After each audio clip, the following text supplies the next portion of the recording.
উত্তর অথবা পশ্চিম দিকে পা রেখে ঘুমানো কি ঠিক হবে নাকি গুনাহ হবে? ঘুমের সময় কপালে হাত দিয়ে ঘুমালে নাকি সমস্যা হয়, এটা সম্পর্কে জানতে চাইছে। খাস পর্দা করলে কি ভাসুর বা দেবরের সাথে কথা বলা যাবে? মাসিক ভালো হওয়ার পর নামাজ শুরু করার পর যদি আবার প্রস্রাব করার পর ১-২ ফোঁটা বের হয়, তখন কোমর পর্যন্ত ধুলেই হবে নাকি গোসল করতে হবে? প্রেগন্যান্সির সময় নামাজ বসে বা ইশারায় পড়া যাবে কিনা? স্বামী স্ত্রীর মধ্যে ভালোবাসা বৃদ্ধির উপায় কি? আমরা মূল পর্বে প্রবেশ করি এবং আপনাদের যে সমস্ত প্রশ্ন আমাদের কাছে ইতিমধ্যে চলে এসেছে সেগুলোর উত্তর আমরা দেওয়ার চেষ্টা করি। মমিতা জাহান লিখেছেন, মৃত ব্যক্তি যে ঘরে মারা যায় ওই ঘরে সারা রাত বাতি দিয়ে কেউ না কেউ থাকতে হবে, ৪০ দিন সে ঘরে খালি রাখতে নেই। এ কথাটা কতটুকু সত্য? এটা সম্পূর্ণ ভুল কথা এবং এ জাতীয় অনেক বিষয় হিন্দুদের অনেক ধর্ম বিশ্বাস থেকে আমাদের মধ্যে এসেছে, সে বিষয়ে আমাদেরকে সতর্ক থাকতে হবে। এমনি আব্দুল হাকিম লিখেছেন, ঘুমের সময় কপালে হাত দিয়ে ঘুমালে নাকি সমস্যা হয়, এটা সম্পর্কে জানতে চাইছে। না, ঘুমের সময় কপালে হাত দিয়ে ঘুমালে কোনো সমস্যা হয় এরকম কোনো কথা সঠিক নয়। আমরা অনেকে মনে করি যে কপালে হাত দিয়ে ঘুমালে বোধহয় তার দুঃখ দুর্গতি আসে ইত্যাদি ইত্যাদি। এগুলো আমাদের নিছক ধারণা এবং ধারণা প্রসূত কথা। এগুলোর কোনো ভিত্তি কোনো হাদিস দ্বারা প্রমাণিত নয়। বিধায় মাথায় বা কপালে কেউ হাত দিয়ে যদি ঘুমাতে চান সেটি তার জন্য জায়েজ, এটি নাজায়েজ বা নিষিদ্ধ কোনো বিষয় নয়। আল্লাহ তাআলা আমাদেরকে আমলের তৌফিক দান করুন। জাকিয়া সুলতানা সৌরভ, আপনার প্রশ্নের উত্তর আমরা দিচ্ছি। আপনি লিখেছেন, খাস পর্দা করলে কি ভাসুর বা দেবরের সাথে কথা বলা যাবে?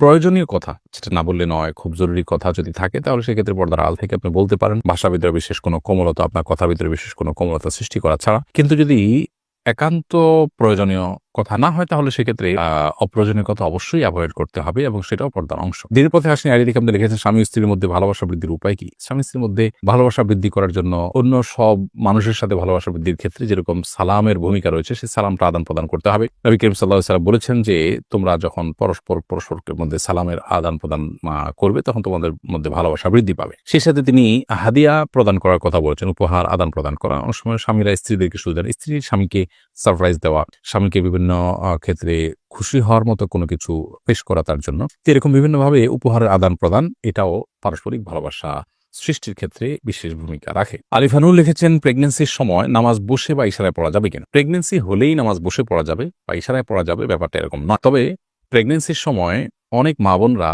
এত বেশি অসুস্থ হয়ে পড়েন যে তাদেরকে বিছানায় শুয়ে পড়তে হয়, অথবা অনেকে আছেন যে শেষের দিকে এসে দাঁড়িয়ে নামাজ পড়াটা তাদের জন্য কঠিন হয়, শরীর ভার হয়ে যায়, তাদের শারীরিক দুর্বলতার কারণে বা স্থূলতার কারণে নানা কারণে তারা দাঁড়িয়ে নামাজ পড়লে রুকু সিজদা করে স্বাভাবিকভাবে নামাজ পড়তে গেলে পড়ে যাওয়ার আশঙ্কা থাকে। এরকম আশঙ্কা যদি জোরালো হয়, প্রবল হয়, তাহলে সেক্ষেত্রে তিনি বসে নামাজ পড়তে পারেন। বসে নামাজ পড়ার ক্ষমতা না থাকলে তিনি শুয়ে অবশ্যই নামাজ পড়তে পারেন। কিন্তু এটা হলো যদি সেরকম পরিস্থিতি তৈরি হয়, কারোর প্রেগনেন্সি হলেই সামান্য ঠুনকো অজুহাতেই তিনি বসে নামাজ পড়া শুরু করবেন, ব্যাপারটা সেরকম নয়। এরপর মিস তানিয়া প্রধান আপনি লিখেছেন, মাসিক ভালো হওয়ার পর নামাজ শুরু করার পর যদি আবার প্রস্রাব করার পর ১-২ ফোঁটা বের হয়, তখন কোমর পর্যন্ত ধুলেই হবে নাকি গোসল করতে হবে? দেখুন, মাসিক যদি যথাযথভাবে ভালো হয়ে যায়, আপনার যে সময় ভালো হওয়ার কথা সে সময় ভালো হয়ে গেছে, যেদিন ভালো হওয়ার কথা সেদিন ভালো হয়ে গেছে, এর বেশি আপনার হয় না নরমালি। এরপরে আবার কখনো বের হয়ে গেছে, প্রতি মাসে আপনার ৬ দিন হয়, ৭ দিন হয়, ৮ দিন হয়, একটা অভ্যাস আছে, সে অভ্যাসের সময়টা পার হয়ে যাওয়ার পরে যদি বের হয় তাহলে এটা অসুস্থতা, অতএব এটুকু ধুয়ে ফেললেই হয়ে যাবে। আর যদি দিনের হিসাব করেন যে ৭ দিন হয়, ৭ম দিনে সকাল থেকে দেখা যাচ্ছে না আপনি নামাজ শুরু করেছেন, হঠাৎ করে আবার দেখা গেছে, তাহলে সেক্ষেত্রে সেটা মাসিক হিসাবে গণ্য হবে এবং সেটাকে আপনি পাক সাফ করে যথাযথভাবে গোসল করে আপনি আবার নামাজ পড়তে হবে, যদি সেটি নির্গত হয় এবং যদি সেটা মাসিক নিশ্চিত হয়। এরপরে বিনা সুলতান আপনি রেখেছেন, উত্তর অথবা পশ্চিম দিকে পা রেখে ঘুমানো কি ঠিক হবে নাকি গুনাহ হবে? দেখুন, উত্তর অথবা পশ্চিম কোন দিকে পা রেখে ঘুমানোর ব্যাপারে কোরআন এবং হাদিসে পরিষ্কার কোনো নিষেধাজ্ঞা নেই।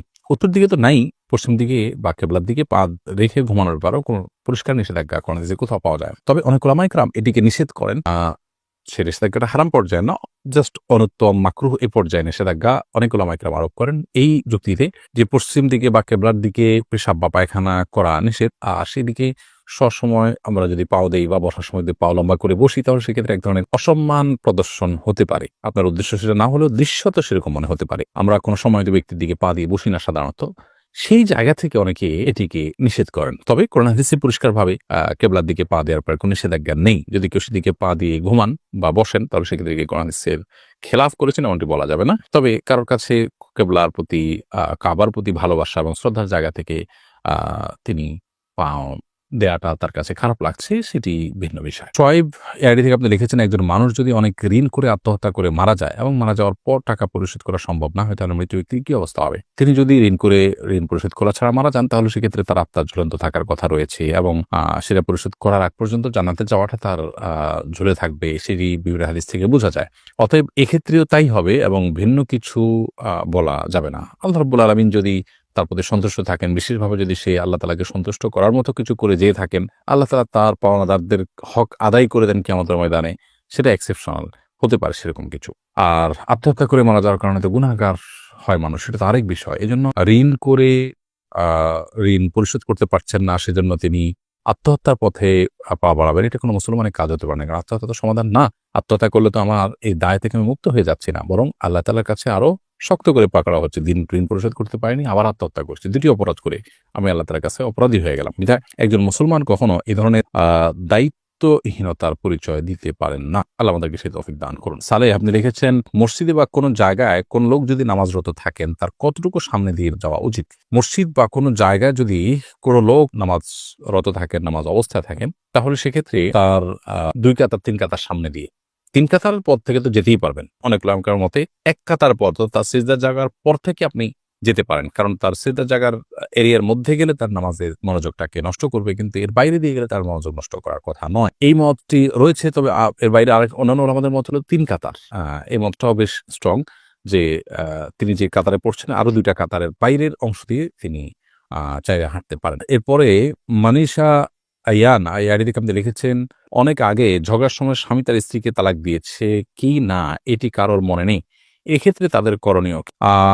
ঝগড়ার সময় তালাক দিয়েছেন কিনা জাস্ট সন্দেহ হচ্ছে, মানে অথেন্টিক কোনো কিছু নাই।